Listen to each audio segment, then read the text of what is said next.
it's the freaking the Nerd Meld, Hollywood, California. Harmontown's in the session, and I'm the host, Jeff Davis.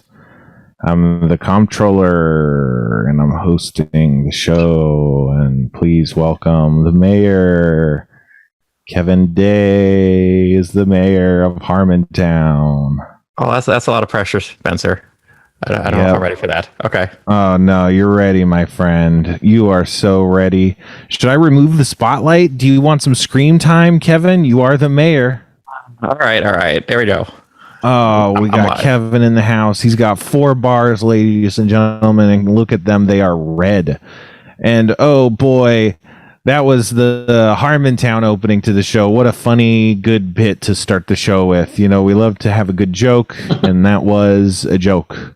And not just like a noun, like just like a Mad Lib style half-ass entry. But, you know, it is Harmontown today. You know, it's Harmontown when Steve Levy is here, and he is. So let's introduce him. I don't know if Kevin. That's true. Yeah. What do you mean? You don't think so? I think it's like a little bit of a reunion, the three of us. Yeah, you know, it's Harmontown is back in session. This is we can technically legally we can put this in the Harmontown feed, and we can call it episode, you know, whatever, and force people to comment on it in the Harmontown Reddit, you know, because it'll be there. But yeah, I don't know. Jesus Christ, man, I don't know what is up. Okay, so I guess I'll just come clean. Something I try to do is not smoke within 2 hours of the show. And I don't always nail that. And today's one of those days. And it's fine. It's fine. But I'm not as funny or as present when I'm high. And it's fine. And it's not good. But, you know, if I'm doing the show, you know, sometimes I'm going to do it bad. I was just thinking that something that I haven't considered is the idea of taking breaks. You know how Callie takes all these breaks? I should do that. Take my own breaks. What you know, so on a week like what were you saying, Steve? Sorry. What happens during a break? Well, I'm just you know, if I'm feeling like, man, I don't think I would do a good show this weekend, I'd be like, well, let's just take the week off or something. You know, I don't know. Because that's what Callie does. And here's the secret. The world keeps spinning. It doesn't. It doesn't ruin everything like I seem to think it will. But anyway, that's enough. So you get a sense of the show. Steve was saying before the show that he's never listened to it before, which I recommend. It's not a good show, so don't listen. But, you know, this is what happens is we talk to the guests, but mostly I just kind of talk about myself. You know, it sucks. But what's up, man? We do a thing on the show called Life Update. Let's start with you. What's your life update? Last time we met was, you know, I don't know what's been happening. Well, we've been texting on and off. What's happened since we last were texting? You know, in the past month or so. In the last month or so, just getting. I got a house, and I've just been getting it into shape. And wow. And I don't know. The last month's been just fires on all my productions, and I'm trying to put them out actively. So, just, yeah, your typical kind of stuff. Juggling 5 shows at once. That's especially typical for you. You're always quoted as saying, you know, putting out fires and stuff. That's a very familiar thing to hear from you. But 5 productions, man. What are you working? Like, what are all the things?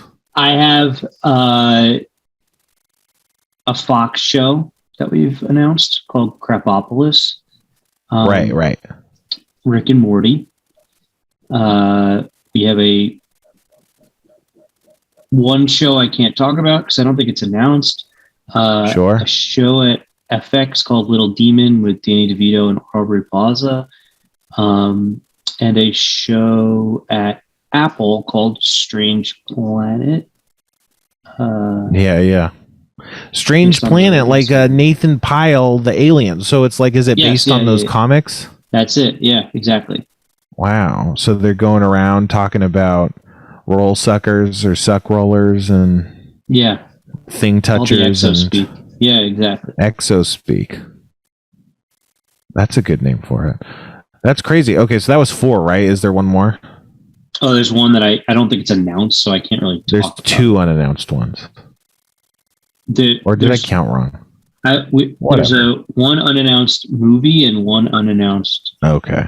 show Jesus that Christ. I'm working on. Yeah. What's it like? How do you manage? I mean, how do you? That's so much. How do you manage your day to day? Do you just? I don't know. I think like in COVID, it made it easier for us to work. Just kind of coordinate and stuff. Whereas before we were having to drive all over the city for meetings, like now it's just Zoom. So we have a rule now. It's like there's only 3 blocks in a day, and it's 10:30 to 12:30 is one session. Then there's a 12:30 to 2:30 lunch, and then 2:30 to 4:30 is another session, and those are always there. And then should we need a third session, which on a rare occasion we may, or not so rare, if you ask Dan, I guess, but 4:30 to, let's say 6, we would do like an edit or a review or something. And that's it. We just knock it all out, and it's been going really well. I mean, I've never seen Dan write as much as he has in over COVID. He's written probably like what feels like 20 scripts, maybe, like mostly just him, which is wild. And then, on top of that, you have all the rewrites for Rick and Morty and the other shows. So it's been very busy. But like in animation, things can slow down, and then production gets crazy about where's the script and where's this thing, and edit sessions needing to happen. It was hard enough with just Rick and Morty, so then when you throw in another big show like our Fox show, it becomes especially hard to juggle everything. But considering all that, we've been doing a pretty good job. I don't think we would have been able to do this 4 years ago. Sure. Yeah, I mean, that level of output alone seems, what do you call it? Unprecedented? I think so, yeah. Sure. So, okay. We got to get real for a second. Why are you talking so quiet? You sound like you're talking quiet. What's going on over there? Oh, is it my input? I don't know. You just seem low. You just seem low energy, like you're trying, like someone's napping or something. Are you just tired? What's up? I am. I am tired. Yeah.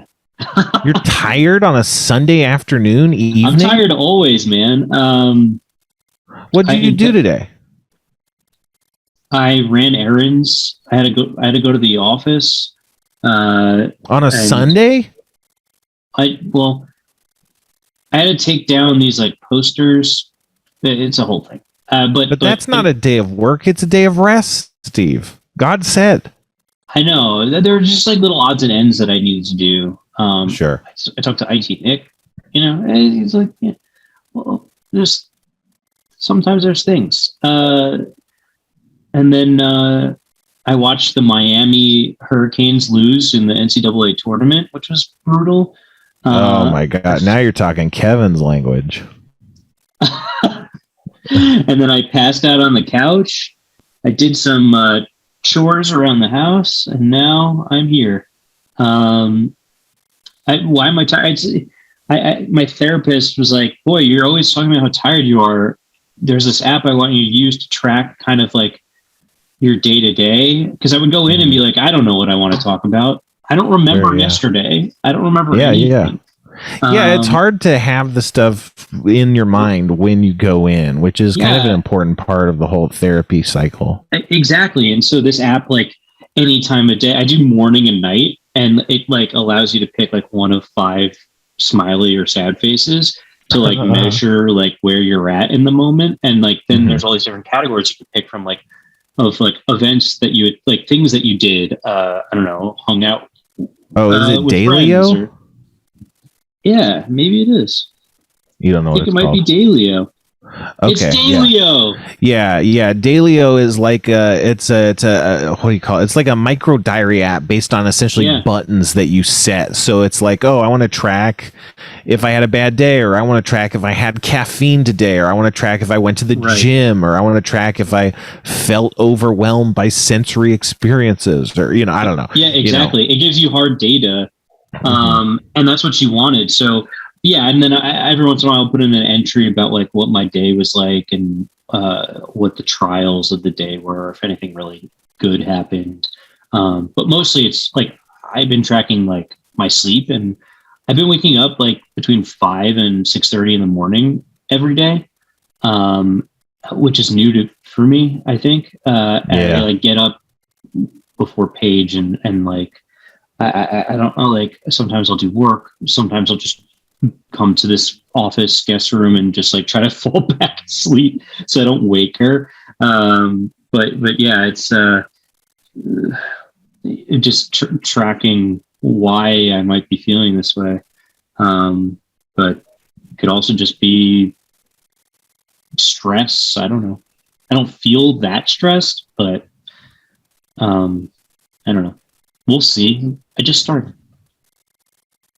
You just started? I just started tracking it. Oh, yes. Okay. Yes. Okay. Yeah. So I don't know. You probably know this or whatever, but it's an interesting thing to me. But, there's good stress and then there's bad stress. But the good stress can sometimes feel different, or it can feel like you feel guilty to feel stressed about it because it's good stress. And good stress is like having healthy job stuff and things that you're excited about, but they take a lot of your mental energy and stuff. So it's like, you want to minimize your sources of negative stress but good stress, you don't want to overload yourself with it, because if you're overburdened, it can still cause a problem. But it can be healthy to have good stress, whereas negative stress is usually not healthy. So it might just be that. I've been working on like trying to like center and like give myself perspective on the things that are happening, and it's like, well, you always try to come back to like, well, what's the worst that can happen, and like, how much does it affect you, and why does it matter? And like, I've always like part of my therapy has been like having like a notepad, like a note app log of like good things that happened. Write down like good things that happened. Specifically for like when I started therapy, it was more like imposter syndrome, not feeling fulfilled at work and stuff like that, and just trying to remind myself that I am good at what I do. And so it was like a list of good things. But then on the other side is just like, make a list of all the shit that you've endured and managed to make it through, professional and not, and just remember that like, if you can make it through that stuff, whatever's happening now, even though it's not concluded, you'll make it through one way or the other. And so it's like, it's a nice reminder going back to that list. Just like, oh yeah, I survived a lot of unfun situations, and it might not be great right now either, but we'll make it through. Yeah, man. Yeah, for sure. And it's just like, that's the thing, is when you're feeling bad, it can be so hard to access the other stuff. But also just when you're feeling anything, it can be so hard to access like anything. I don't know. For me, at least, I guess I have ADD, so maybe it's different for other people, but I just need lists. Otherwise I just like go like, oh, I have nothing, it's like for a couple years, I would even keep lists of like my friends, because I was like, I don't have any friends.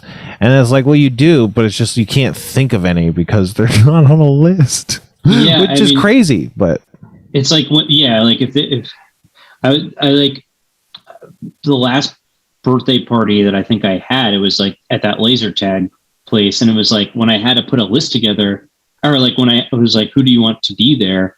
I was like, I don't know. And then like I had to like really think about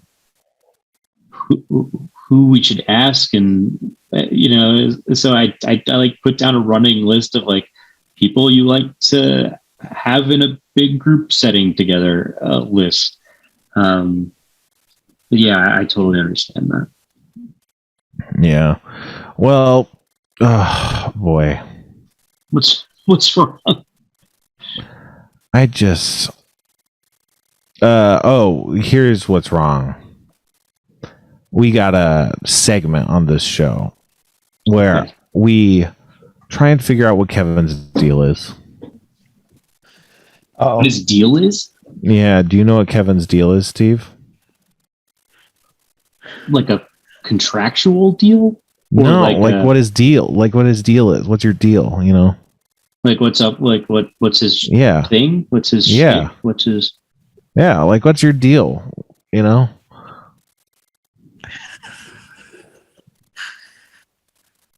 You know?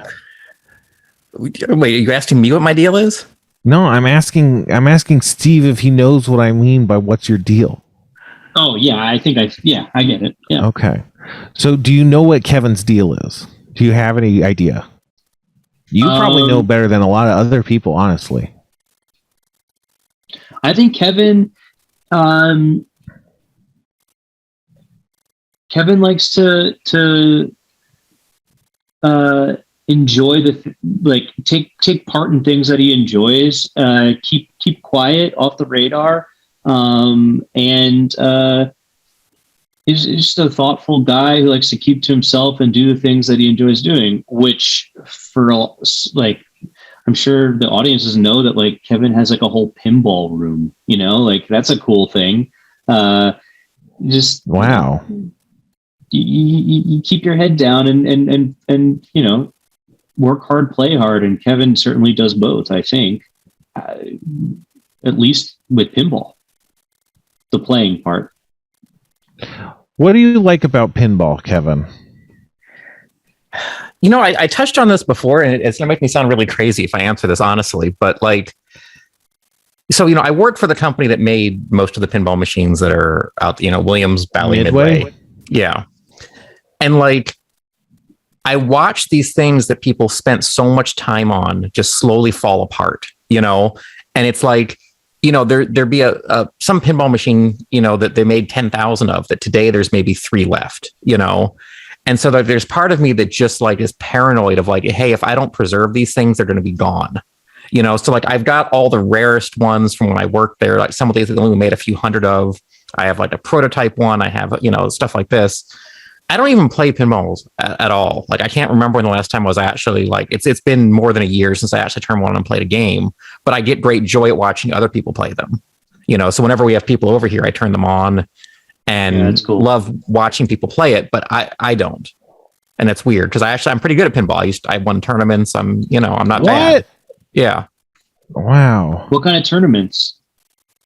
I mean, this is back forever ago, but like, back even before I moved to Chicago, when I lived in Nebraska, I won some state Addams Family tournament once. Oh, wow. Wow. The machine based on the Addams Family 90s? Pinball machine. You don't remember that? Raul Julia and Angelica Houston movie. Yeah. The movie one. Yeah. Okay. Cool. Man. So Kevin's a fucking pinball wizard? Jesus Christ. And not a pinball practicing. Archivist. Well, this is interesting to me, which is something about you that seems to be revealing itself. Is it's something that I don't know. I feel like I have a similar quality where you see problems and you feel like no one else cares, and like this is either just going to not get solved or I'm going to have to do something about it. Is that something you feel sometimes? Right. Like I talked about this like 20 episodes ago, but like, I've got this basement full of old obsolete videotapes that are like pilots of TV shows that never aired and things like that. And I feel like this obligation to preserve these because like a couple of times I've like digitized them and reached out to the people who were in them and been like, hey, I found a copy of this pilot you were in back in the 70s. and like the reactions I got from people were just so over the top of like, I never even saw this episode. Like we worked on this for 2 months and I never even got to see the final work. So like now I feel like this obligation of mine that I kind of feel the same way about these pinball machines now. If that makes sense? Yeah, that makes sense. And then also, Steve probably knows this, but Kevin also wants to, his pipe dream is trying to get the Heat Vision and Jack remade or re-released or whatever the fuck. Yeah, oh yeah. So these are all these, I don't know. I feel like they've read about this somewhere in some RPG as like a religion or like a paladin or something, where it's like you're a champion of lost causes. Like they're doomed to fail, but like that's where your strength of worship comes from, is like, but I'm going to fight for this doomed thing and fail inevitably. But that's where I get my power. It's like, I don't remember what RPG or system or fictional kind of world or whatever it's from, but that's definitely something I feel like I remember reading about, something which is, it's definitely relatable. And maybe I don't know, Steve might be relatable. It might be relatable for you too, but it definitely is for me. Yeah. I mean, I go to toy stores and I'm like, oh man, I need to save this toy that I loved, that I used to have. It's like, save it from what? And it's just sitting on my shelf, Yeah, like that's the thing is there, realistically, it's like this fantastical kind of thinking, but I don't think it's inherently unhealthy, but it's interesting. I don't know. What toys have you saved recently, Steve? What have I saved recently? Oh boy! I got some new stuff. I bought a Waldron Loki show figure because I thought that was fun. This isn't saving, but I have a newer released Rocketeer action figure. That's fun. Nice. My mom used to like the Rocketeer for some reason. I don't really know why.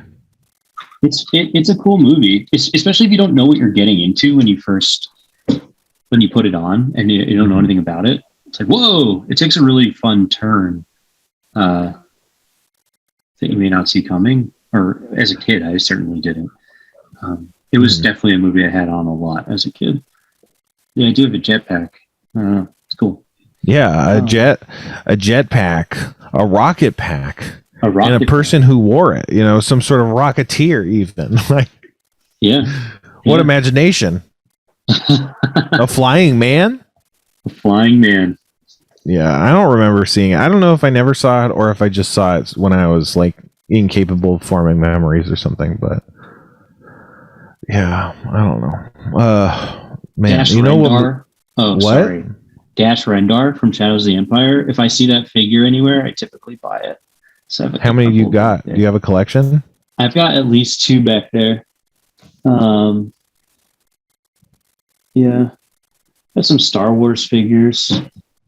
I don't know, but some of the stuff I don't think I have in here. But like I saw like do you remember Beanie Babies? Yeah, I found a piece Beanie Baby in Beverly Hills at like a local it was like a mom and pop like everything store where you get like whatever you need for your house and also like supplies and hardware or whatever, and then I saw on the shelf Beanie Babies. I was like, wow, they re-released the original Beanie Baby line, and I went and I looked at it and I was like, and I looked at the year on it and it was from 1990 whatever, and I was like, this is the original one. People used to like put these in cases and sell them for like hundreds of dollars, and I went up there and I was like, how much is this Beanie Baby? And they're like, it's like, I don't know, $15. We found it in the back and put it out, and I was like, oh, okay, cool. And I was like, yeah, I saved these Beanie Baby. I don't think they're worth anything. It's just cool. I remember the original. One of my favorite NFTs. Yeah. Which Beanie Baby did you get? What was it? What kind was it? It was one of the bears, the Peace Bear. What they call the tie-dye. Yeah. Okay. Yeah. I know what you're talking about.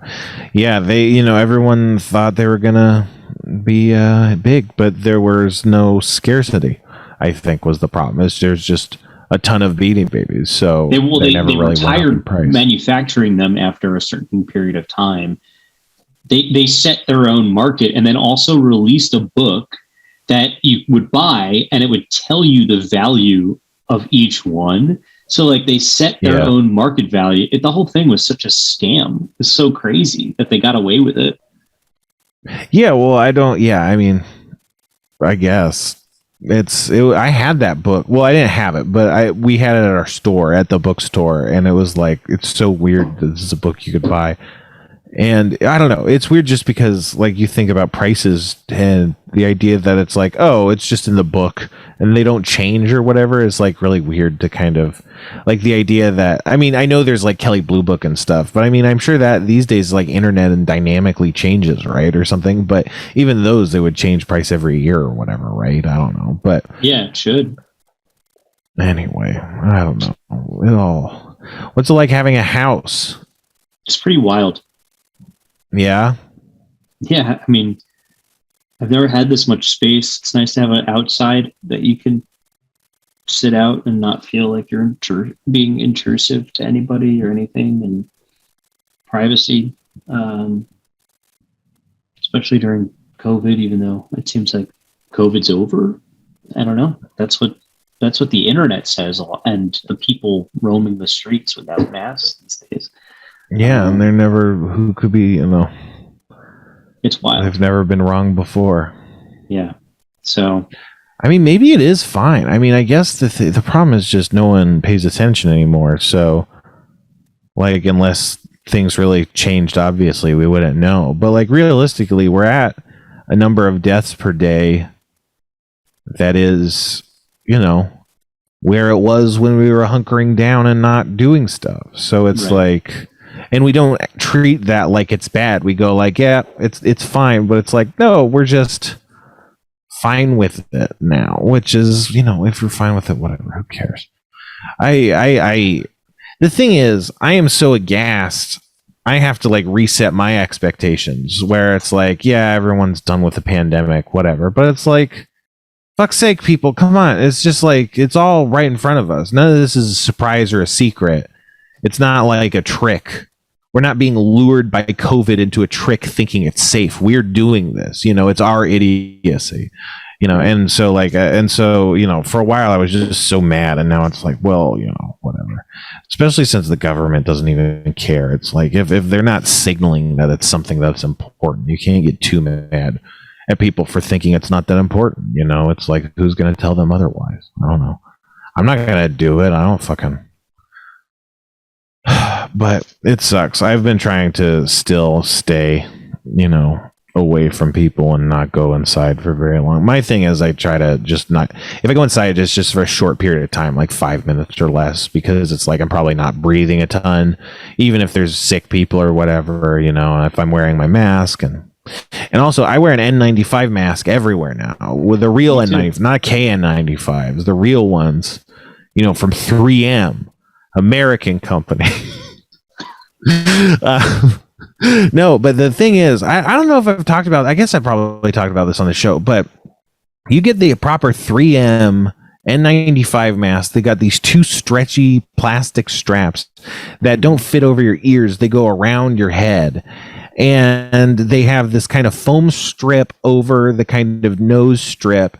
And they're just circular. They're inherently circular. They're not two flat pieces welded together like the KN95s, which are fine. I'm not complaining about those, but they're so comfy. It's like wearing a fucking Cadillac on my face. Wow. Like the N9, like the official N9, they're just so comfortable. And I'm just so mad that like, no one. There was never any updated guidance saying like, hey, we're not having those same supply issues where no one can get real N95 masks, and so you shouldn't even wear, because that was the initial guidance. Don't wear surgical, don't wear N95 because they're too rare. But now it's fine, and just, you should say it's fine to wear N95 masks. They're so fucking comfortable. If people were wearing them, I think we'd have less complaints about the masks. Like, I haven't complained about the surgical mask, the cloth mask, any of them. They've had a lot of problems, but I've been all like, yeah, it's not the end of the world. It's okay. But this is legitimately comfortable. It's not uncomfortable. And so it's like, we could be styling out this pandemic, wearing masks and not giving a fuck. It's insane. Kevin has paused his video. Are you paused, Steve? No, my camera crashed. I'll be back just a second. Kevin's camera's crashed. The thing is, this has happened before, and the last time it happened, it looks like he's fixing it. But the last time we were worried that maybe if he did too much shit to try and troubleshoot it, it would like kill the record, which is the only record we have of the show, because we're not recording on our end. You'll remember, Steve, that we didn't ask you to record on your end or anything. That's because we don't do that. We record on the Zoom, and I'm just talking to fill time. That's all I do. But while I'm doing that, I'm just remembering that happened one time, and I was like, uh-oh. But after that, Kevin did get it to fix, and this time is no different. He got it to fix. Kevin's the fix man. He's the pinball wizard. I can't get over this. I can't get over what we're learning today. Is Kevin's a pinball wizard. Steve has a house. Like, this is incredible. I don't know. I don't know what to do. I have a question. What? Yeah. How are you? What's going on? Oh, I'm bad. I'm awful, but it's fine. Why are you bad? What's happening? My life's been a stagnant morass. And anytime I think about expending effort on things that might help, I'm like, what if I just waste it? And then other people are like, hey, Spencer, you want to waste a lot of effort on nothing? And I'm like, yeah, let's just do that. And so I'm not blaming other people. It's all my fault, but it's just like nothing. Nothing. You had something in development. Is that still ongoing? Yeah, but I'm never positive about any of this stuff until I fucking get paid, son. I mean, I don't know. You probably remember from Harmon Quest, but I was just always worried about it until we were like in production.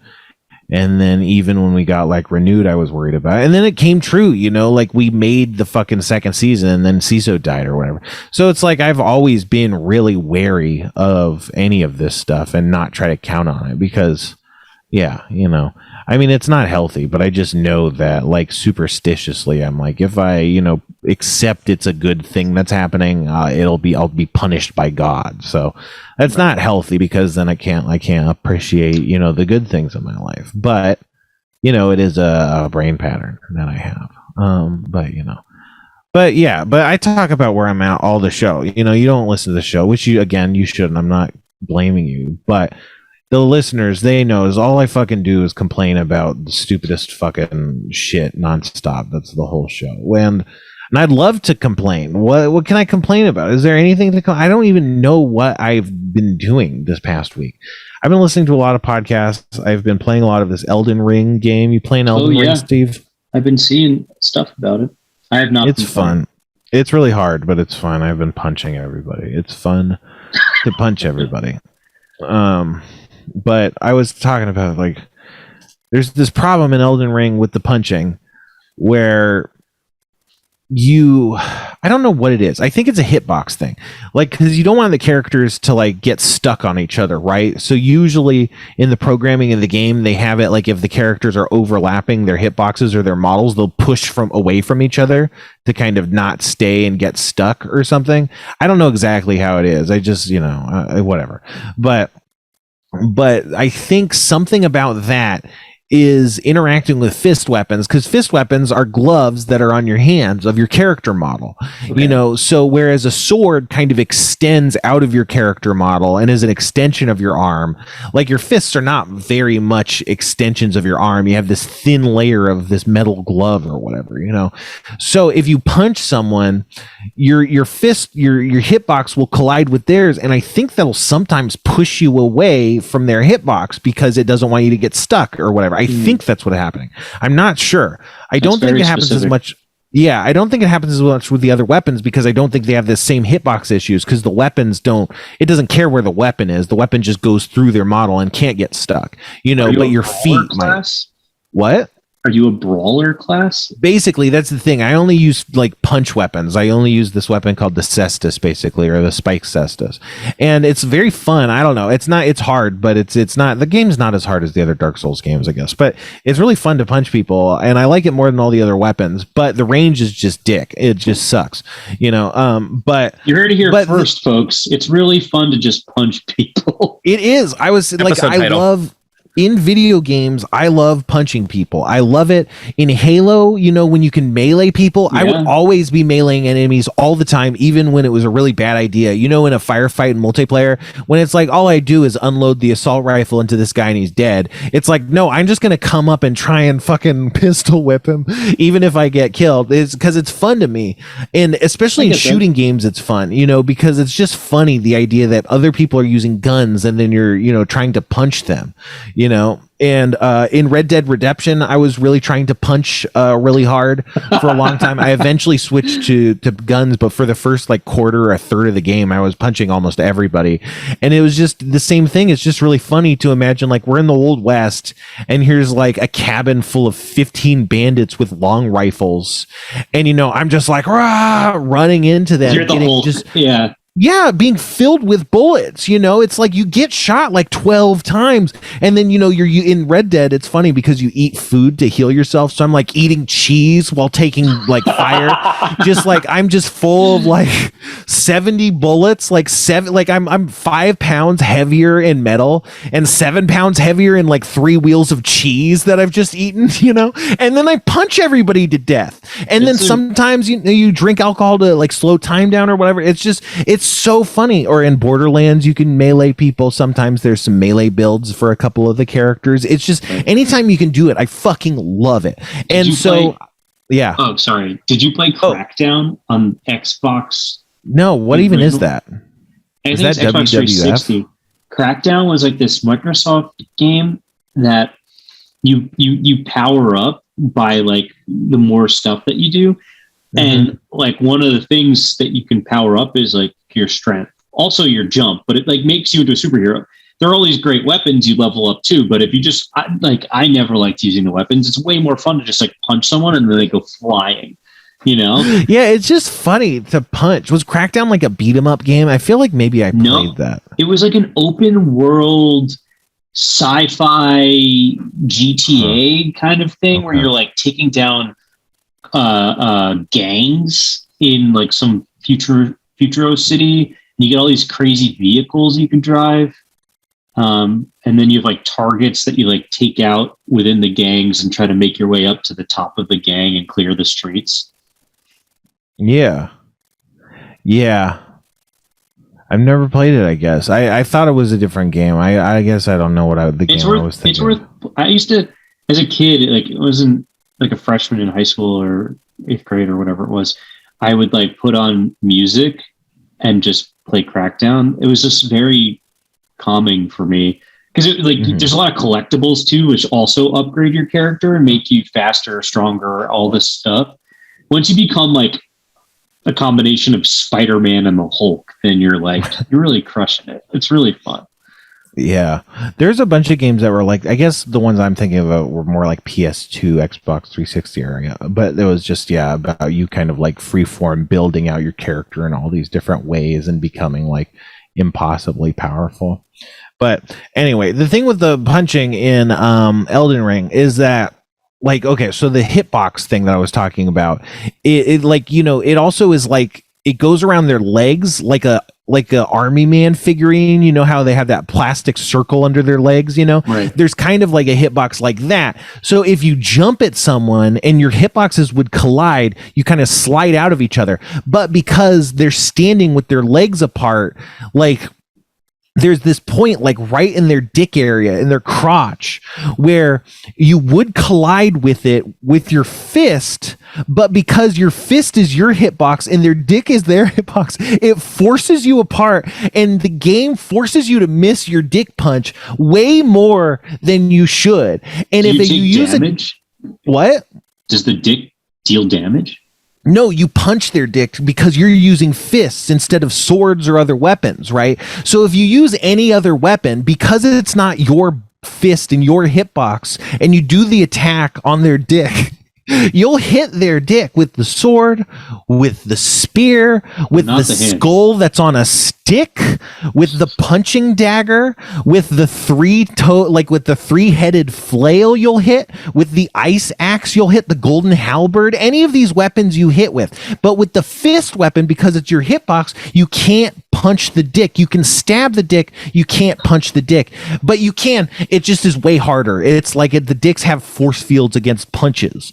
And so, like, anytime I'm fighting a boss, there are these giant guys that are 2 to 3 times bigger than you.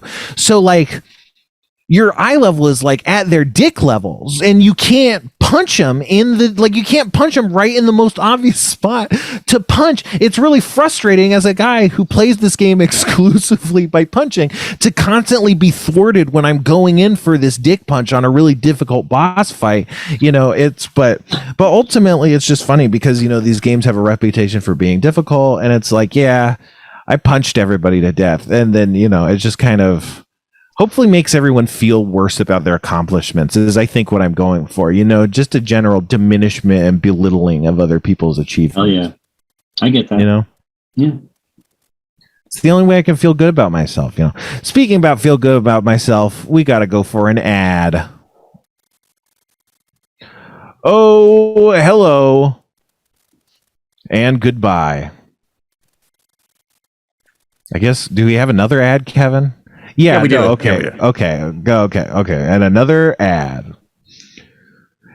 Hey there, Shadowrunners. My name is Code 313-818-717-3262, and I'm the leading cyberpunk man of the year. And I am a proud winner of this award, and here it is. It pops out of this compartment in my leg that also holds a shotgun and a cyber bomb. I got a new thing coming for you tonight. It's the Cyberpunk Megazone on Schraub Home Video, coming up soon. All the cyberpunky megazony bits that you're fit to print, baby. All of my exploits. That's right, me. Code 313-717-818-3452. And that's the same number. You could go back and check. Go ahead, hit the 30 seconds back button and verify. You'll know that it's right.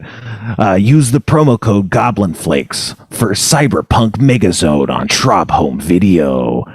Or my name is in code 313-717.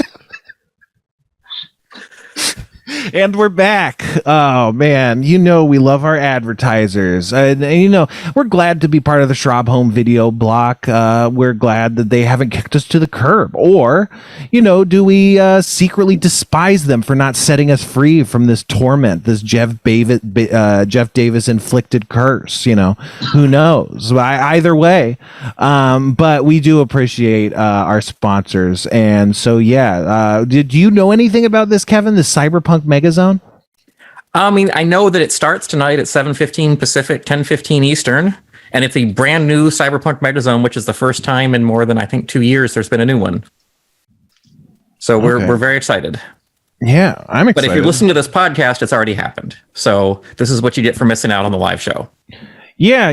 If you listen to the podcast, then Schraub Home Video is this free form kind of flowing streaming block that mostly just goes away forever. And sometimes there's reruns, but you just got to be here. And it's just throw it on your TV. It's connected to a computer somehow. I don't know. People can do that these days. It just have it on in the evening. It's like a fun party time, and everyone loves it. And that's the word, baby. Oh yeah. So Kev, I keep calling Steve Kevin. I'm so bad with names. That's all good. It's not, well, it's fine in this you're not going to be overly offended because you get it. But like a lot of times there's probably, there's this guy, Anthony Alfonso, and anytime I try and think of his name, I think of Alfonso, which is his last name. And then I think of this kid that I've known since second grade whose name was Alfonso, and he joined, but his first name was Alfonso, and he joined the army. and there's this like flag that there's these flags that would, or pennants or something that would put all the names of people who joined the army or died in the army. I don't know. Let's just say joined and assume he's not dead.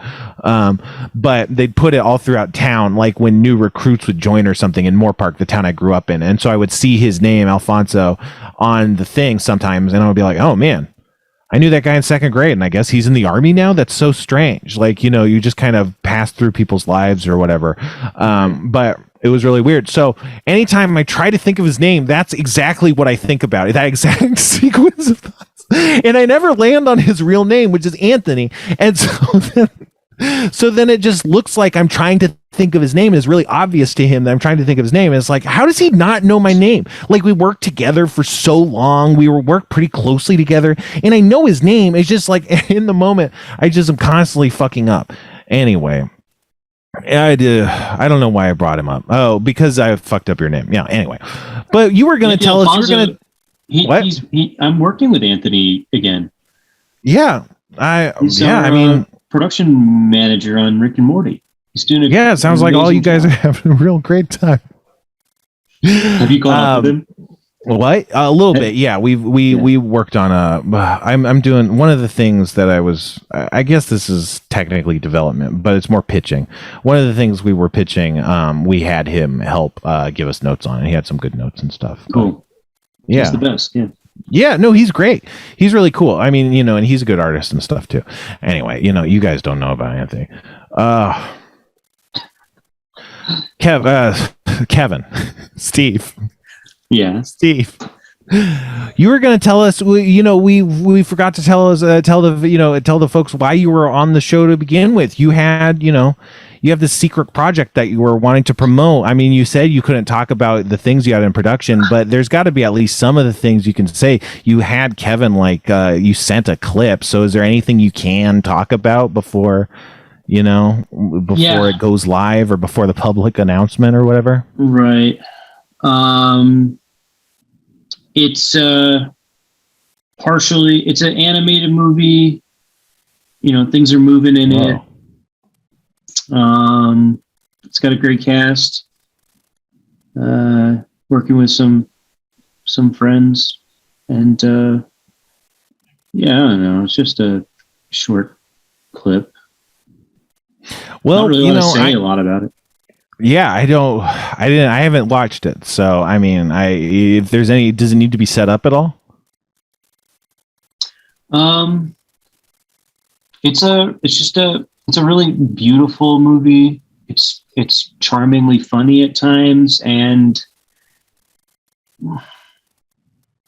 it'll really make you think in the end, I think. Okay, this is I guess Kevin play Steve's thinking clip. I don't know.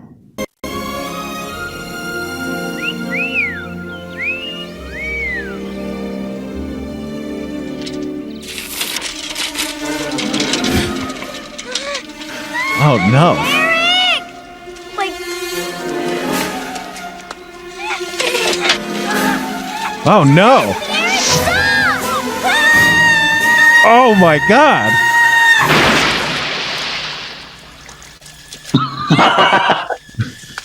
All right, that's enough of that. Oh my gosh! So how did you shoot? Was that all practical? How did you shoot the kid in the wheelchair falling into the water? It's amazing, right? Yeah, I thought you said this was animated. I mean, I guess there's, CG, but yeah. Well, no, that's a real alien. It's the kid that's CG animated. Wow, how does that happen?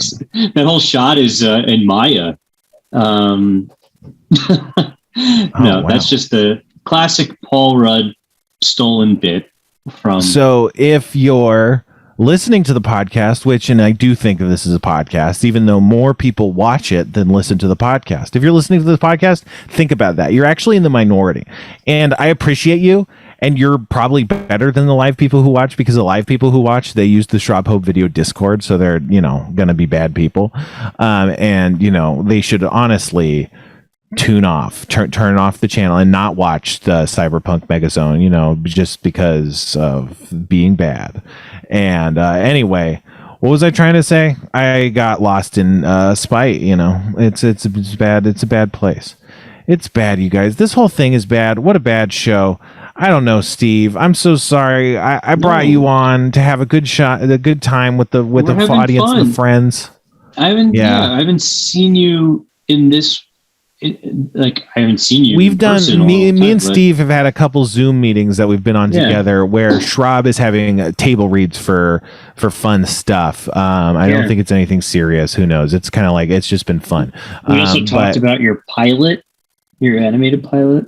Yeah, that's kind of I've talked a little bit about. If you follow me on Twitch, you guys, sometimes I talk about secret stuff that I don't talk about anywhere else because I'm like, well, 12 people are watching this and the video gets deleted forever in a week. So I can be a bit more candid about stuff. So, if you want to cancel me, that's a good place to hide out, and look for clues.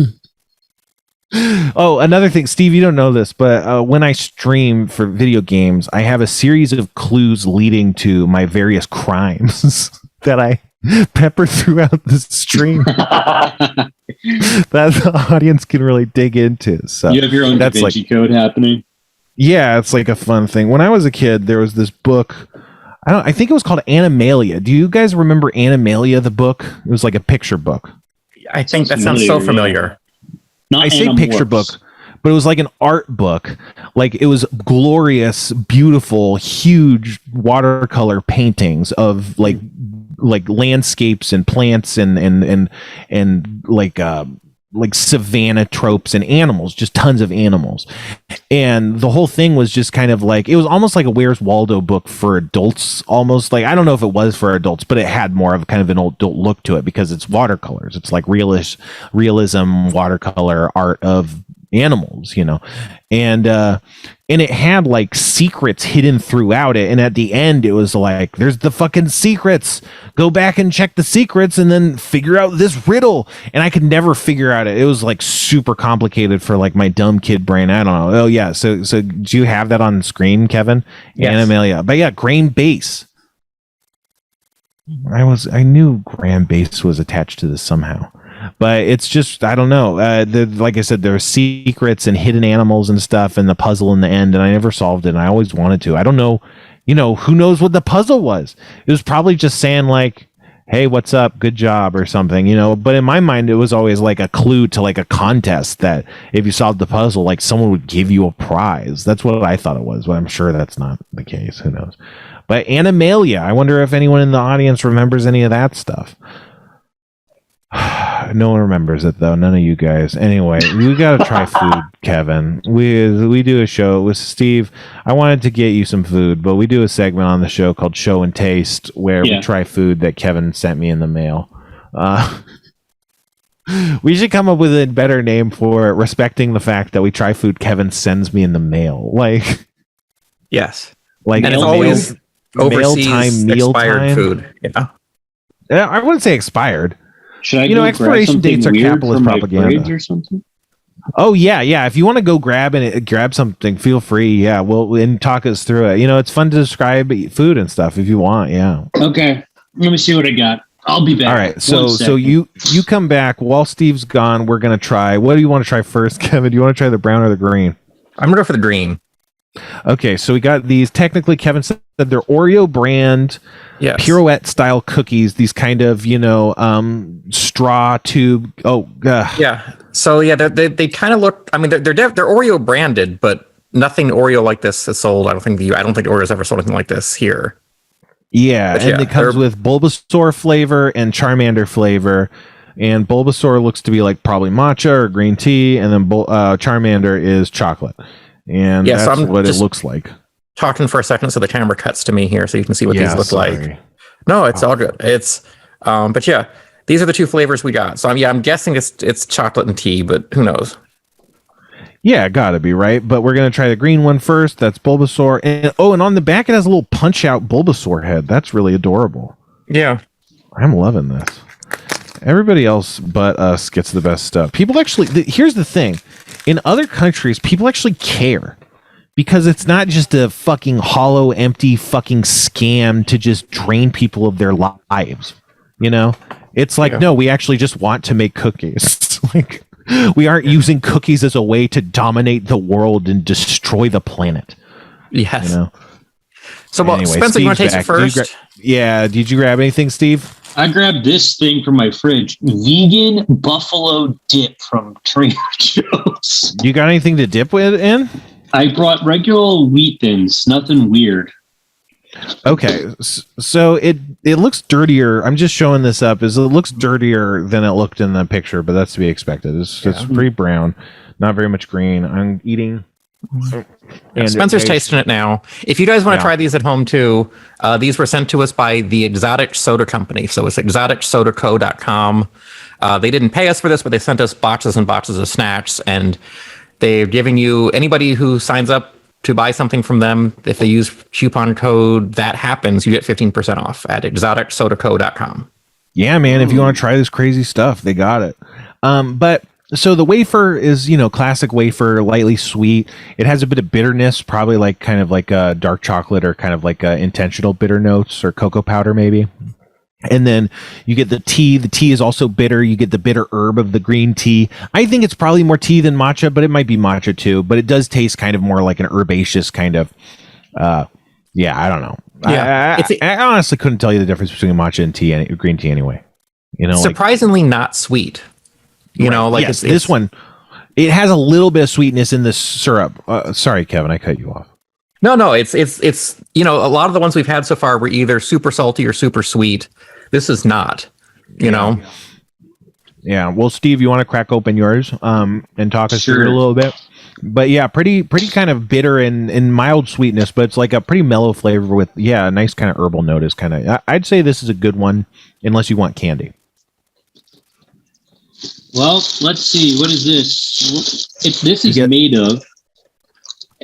I don't know what buffalo sauce is normally made of, but this is made of cauliflower, cayenne pepper, distilled vinegar, salt, dried garlic, red peppers, pumpkin seed kernels, and sunflower. Just a bunch of weird shit. Yeah, so buffalo sauce is basically like vinegar and like all sorts of like hot sauce, and then like not buffalo butter and stuff usually or something. Here we go. It's a weird consistency. Yeah, well, it's a cauliflower and nut grinding into a paste. It's like a cauliflower paste, it sounded like. It's like, I don't know what to compare it to. Like a... How spicy? It's got a good kick to it. Yeah.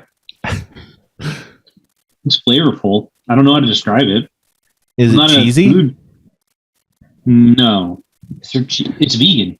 Yeah, so it's like a cooling kind of vegetable kind of medley, I'd imagine. Kind of like a planty kind of, pumpkin seeds definitely have like a planty kind of taste to them, I would say. More of a green kind of like a sunflower seed crossed with more of like a green kind of plant flavor. It's good, but I don't know how to describe it.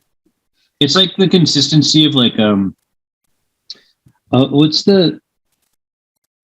Like a potato salad, but not the potatoes itself. Like mayonnaise? Yeah, I guess. Yeah. Okay. What how vinegary would you say it is? Not too vinegary, because I typically don't like vinegar. Yeah, but buffalo sauce, you'd expect it to have some vinegar, right? Let's see. I'm cracking open the other one. Just a little vinegary. Yeah. You still do your olive rating scale, Steve? No. I mean, I get asked about it all the time still, but I'm not rating things. That was just a fun year, I think. Yeah. Fun few months. Olive time. Yeah, man. I was thinking, the past, like a couple weeks ago, I was thinking about, I guess, I don't know. We probably did less towards the end, but there's a lot of photoshopping. People used to like make weird photoshops and send them to each other in the group texts back in the older days. Do you remember that? Yeah, those are fun. Yeah. That was always what I always thought. But the olive videos were in the same kind of vibe. But it's like I always remember like they would be funny. Yeah, Dan liked to make like weird, funny photos and videos, like ads almost and stuff, and we riff on them and stuff. Yeah, man. But you know what's better than that? Charmander flavored Japanese Oreo branded pirouette style chocolate wafer tube cookies. That sounds great. I'm impressed with myself for landing that without any real stumbles. You know, I was kind of just off the dome there, but I think that's a good, thing. These smell a lot sweeter, right, Kevin? Don't you think? They do, but they don't. They smell like something that's not chocolate. What does that smell? Oh, that's they smell like marshmallow. Ground Pokemon. Yeah, that's the ground Pokemon. It's dried Ditto. They use dried Ditto powder, which people don't know this, but Ditto is actually made out of bone marrow, Pokemon bone marrow. Is that true? It eventually, it seeps out and it forms a Ditto. No, that's not true. That could be true. Oh. I want to do the Marowak like Cubone thing. Yeah, I guess this is like maybe a YouTube thing, but I want to do kind of stuff that's more around like just talking about like video game lore, just because I think that there's a lot of interesting video game lore just to think about, not just like, isn't this crazy, but just like, man, New Donk City is an insane thing to think about. In the Mario world, someone built New Donk City. And so they built it, and, was it built by the great apes, the Donkey Kong apes? I don't know. Just like I don't know. There's just fun. It's not. I guess I never it's a even lot made of that connection. stuff. Donk. Yeah, it was Donk. It was like Donkey Kong. Yeah. Anyway, let's see. Did you take a bite of these? Yeah, Kevin? I took a. Talk us through it. What do you think? I mean, it's very dark chocolate, but it's got a taste that I'm having trouble placing. It's not cocoa powder. It's not. It's kind of like this earthy.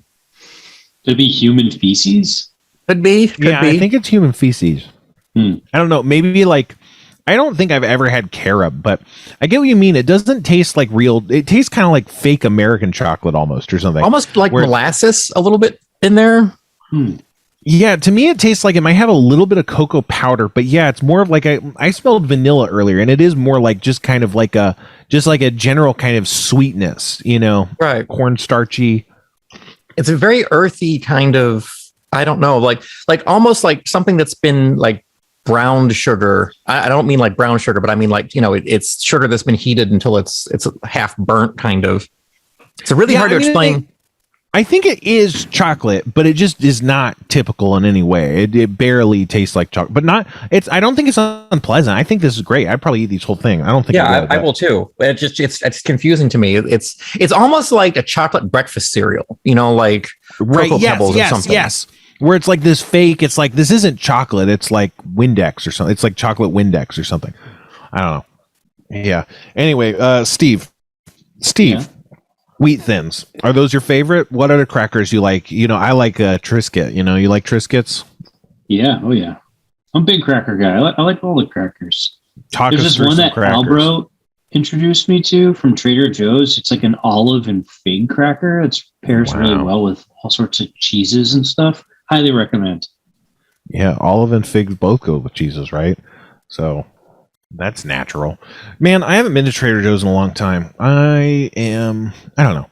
Isn't there one? I feel like, what? Yeah, there's one pretty close. But even before the pandemic, man, I feel like people really were just in your shit or like blocking everywhere. People are just all over the fucking place in Trader Joe's. And I just didn't even like it back then, back when people weren't radioactive. And now, the air is poison. I'm like, yeah, I'm not going to fucking Trader Joe's. I might I don't know.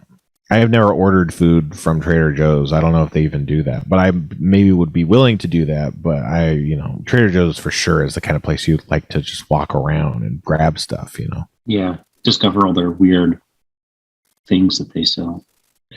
Yeah, but we're out of time. You got anything to plug, Steve?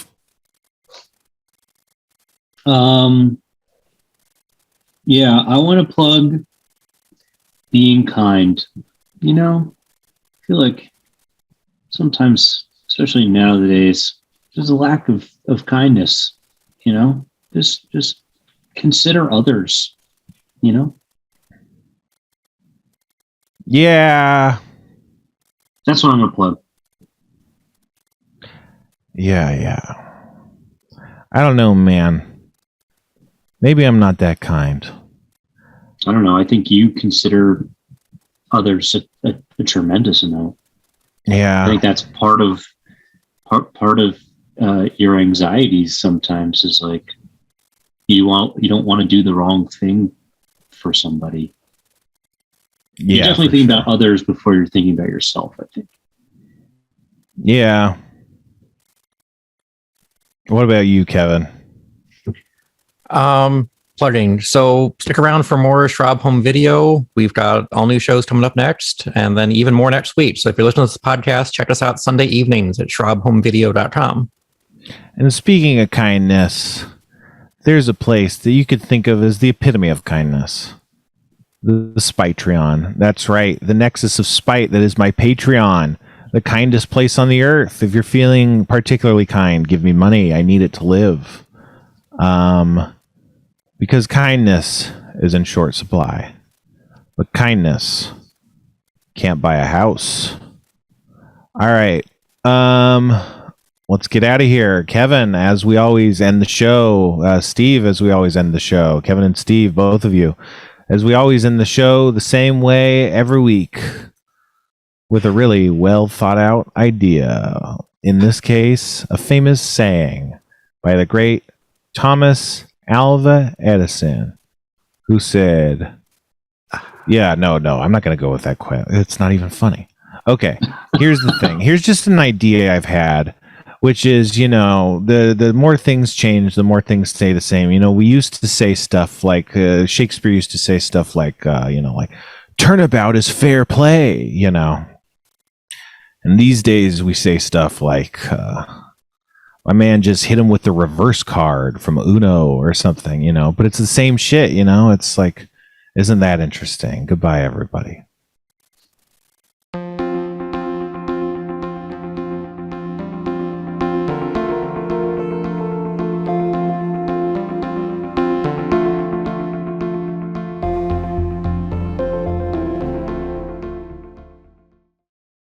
Starburns Audio.